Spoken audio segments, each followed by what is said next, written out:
Welcome to the Learning Pines YouTube. We hope this video helps. In this video, I will explain upgrading in Rise of Kingdoms. Before you commit to City Hall level 25, it's vital to understand the massive resource and time commitment involved. This upgrade unlocks powerful new buildings and advanced research, fundamentally changing your gameplay. We'll cover the strategic benefits and what to prioritize to maximize your growth. Prepare for a significant power spike, but plan carefully to avoid setbacks. Upgrading to City Hall 25 demands meticulous resource management. You'll need billions of each resource type, so start stockpiling early. Utilize all available speed-ups and leverage your alliances, help feature to reduce construction times.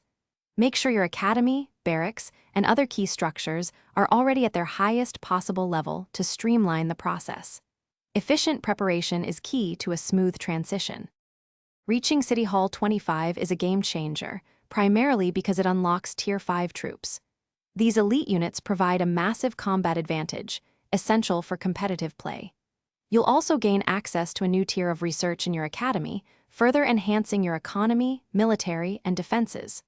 Plus, your march capacity and rally size will increase, allowing for more impactful attacks and defenses. This is where true power begins. After hitting City Hall 25, your immediate focus should be on unlocking Tier 5 troops and prioritizing the most impactful research. Don't neglect your infrastructure. Upgrade hospitals to handle increased troop capacity and boost resource production to sustain your new power. Remember, strategic growth extends beyond the game.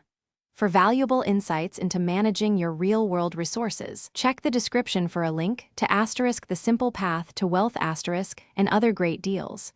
Keep building smart. Thanks for watching. Consider subscribing if we helped you.